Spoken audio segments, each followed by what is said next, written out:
What's up, guys? How's it going? Mr. Arnold coming back at you for another episode of History Comes Alive. And in today's episode of History Comes Alive, we are going to be analyzing the Arab-Israeli conflict that is still existing today in the world. It is still a problem humankind must find the solution for. And in order to do this properly, we have to separate this video into 3 different segments. The first segment is going to be dealing with the differing ideologies of Zionism versus Pan-Arabism.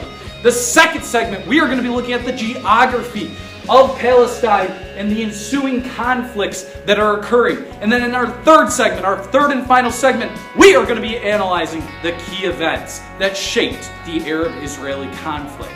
So make sure you guys are paying very close attention, taking copious notes as always, and strap on that seatbelt and get ready for the ride. I'll see you guys in our next segments.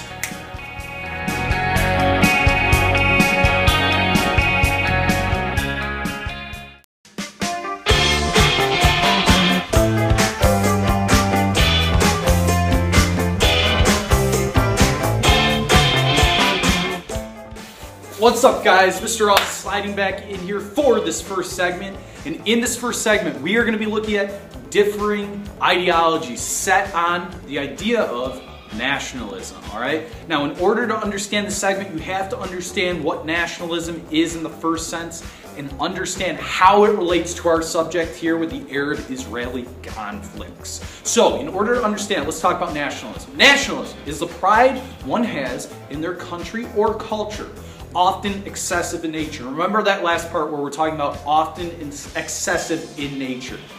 Here between Israel and Palestine, we're going to have groups of people that are nationalistic. And not only are going to be nationalistic for their country, but also for their religion. Here in Israel, we're going to see a large following of people who are Jewish, followers of the Jewish faith. On the flip side, people who basically consider themselves Palestinians will be Arab Muslims and be followers of the Islamic faith. So we have that out of the way. We got that understood. Let's move on to the actual ideas of Zionism versus Pan-Arabism. Now, in order to understand Zionism, ladies and gents, you have to understand that this was a movement to reestablish and now develop and protect the nation of Israel, the Jewish nation of Israel, what is now Israel. This was a political organization developed in 1897 at the late end of the 19th century in the 1800s. And it's going to be reinforced and later supported by the international community, specifically the United Nations, post-World War II. We're going to see a real push to create a homeland for the Jews, the Hebrews. Why? Because the Jews, the Hebrews, that were living around in the world post-World War II want to return back to what they believe is their homeland. Now, in order to understand the Zionist movement, you first have to understand Jewish history. The Jews have been given this land here located towards the eastern Mediterranean end. They've been given this land, it's called Canaan. And this land was given to them by God through a covenant with Abraham. When the Roman Empire starts conquering most of the Mediterranean world, they're going to give the boot a roundhouse kick. And they're going to kick the Jews out. And they're going to be scattered all throughout Europe in what became known as the diaspora. Now, over centuries and centuries old, many, many years pass by, we're going to see the Jews finally return to their homeland post-Holocaust, post-World War II.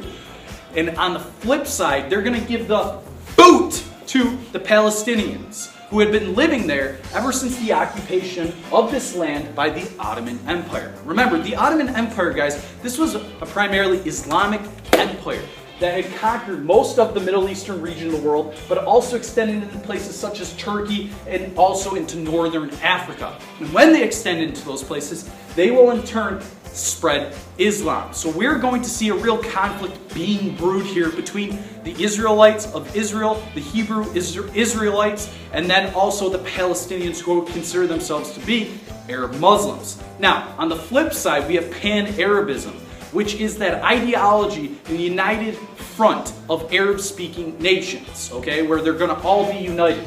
And this idea really is rooted in what you see here at the map. We see these Arab nations extend from all the way in West Africa with Morocco, all the way to the east here with Pakistan. And this is going to be an idea in which all these countries will be united because, well, they're all Arabic and they share a similar Islamic faith and culture. However, that's not going to be the case. Over time, we're going to see all these different countries have differing agendas on not only territory but power. And this is what's ultimately going to lead to them being divided. Now, they're going to view Israel as a foreign influence that is threatening traditional Islamic culture.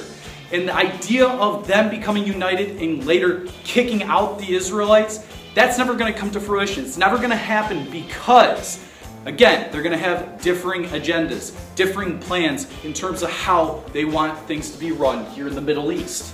And one last thing that you should remember is that this is going to really come into play post-World War II.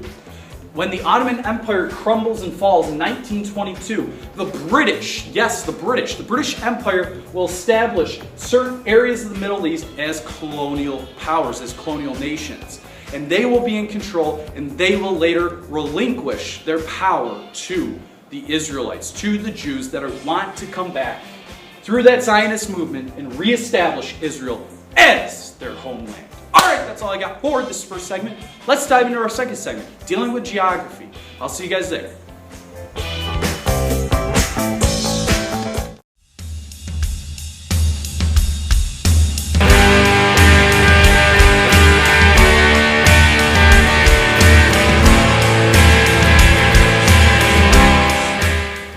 What's up, guys? Mr. Al jumping back into this second segment. In this second segment, we got to look at the geography that makes up the Arab-Israeli conflict.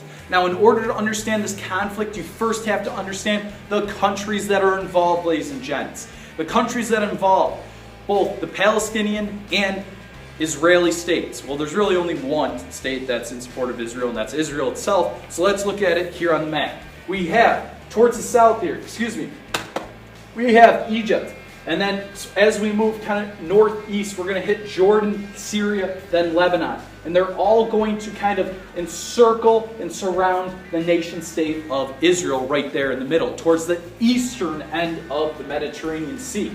Some other geographic features that I really want you guys to keep in mind is this. We have the Red Sea right down here, we have the Sinai Peninsula, and then we also have the Jordan River, which is going to separate the West Bank from Jordan.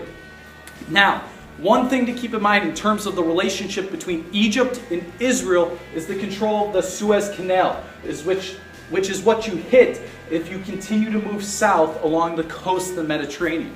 The Suez Canal is extremely important to both Egypt and Israel because it allows safe passage of ships to enter the Red Sea and later travel on to the rest of the Indian Ocean and the world. Person or country that's going to be in control of the Suez Canal is going to make a lot of money. So therefore, it's a very important resource to have, or really location to have control of during this whole conflict. So the Suez Canal is down there. Some contentious areas, some regions that are under tense times throughout the history of this conflict include three different areas. We're going to moving from the south up and into the north. The first area that I want to talk about is the Gaza Strip. The Gaza Strip, ladies and gents, was once an area where Palestinians lived in peace.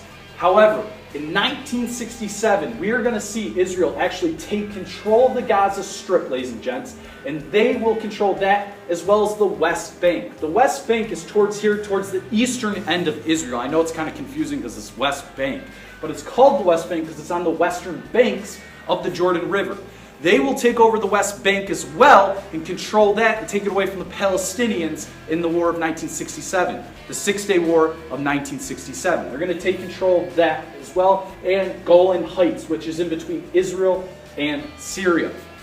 As time goes on, we will see relations between the Palestinians, the PLO, and the Israelites become better, and we will see some areas in the Gaza Strip and West Bank actually fall under Palestinian control. That means they will have certain jurisdiction in those areas and create nation states and some sort of footing for their people in both the Gaza Strip and the West Bank. And even to this day is a very tense place here in 2015. All right, that's all I have for the second segment dealing with geography. We're going to move into our last segment dealing with the key events of the Arab-Israeli conflict.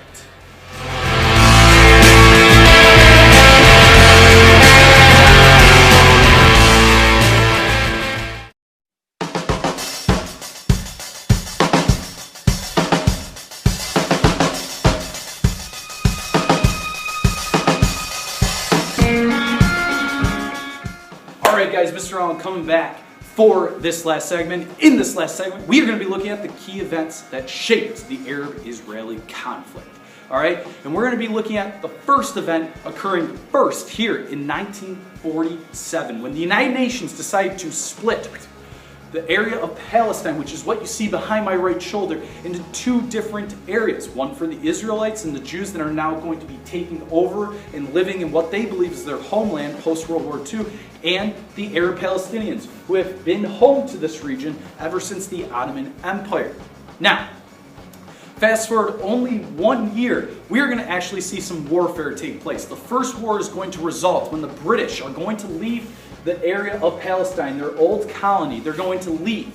And when that happens, we're going to see both the Israelites and the Palestinians go at it. All right, think of it in terms of like a referee letting two boxers finally go at it. They're going to ring the bell and it's going to go. It's going to happen. They're going to get ready to rumble. Well, we're going to see both the Israelites and the Palestinians go at it. And we're going to see the Israelites become victorious early and often. Moving on. Fast forward a couple decades now, we're going from 1 year to a couple decades. In 1967, we are going to see a 6-day war occur, which the Israelites will again be victorious. And when they become victorious, they will gain control of a couple regions and key lands, key holy lands for their followers. They're going to take parts of the Gaza Strip and the West Bank and Golan Heights away from the Palestinians. And the Palestinians will have to basically live with the invading Jewish populations in those regions. They're also going to take complete control of Jerusalem. Before, Jerusalem was centered or separated by both the Jewish population and the Palestinian population. Now it will take over or be controlled completely by the Israel-Jewish population, the Jewish-Israeli population. That doesn't mean that the Muslims that were living in East Jerusalem were given the boot and had to leave. No, that means they have to follow their rules and stay in there as long as they're okay with it. And they're going to have complete control of Jerusalem. Moving along, we will also see during this time the PLO becoming established in 1964. The Palestinian Liberation Organization, a one-time terrorist organization considered to be a legitimate political body whose goals have been to create a nation state for the Palestinians. The PLO was led by, for a very long period of time, by Yasser Arafat, the man behind me. That was their leader. Moving along, we'll say about 12 years now, in 1979, we'll see the Camp David Accords finally being signed. And this is going to be a significant moment in time because we will see peace created between both Arab countries and Israel. We're going to have Menachem Begin of Israel, the Israeli Prime Minister, which I probably butchered his name right there, Anwar Sadat, who is going to be the Egyptian president, and then also President Jimmy Carter of the United States of America.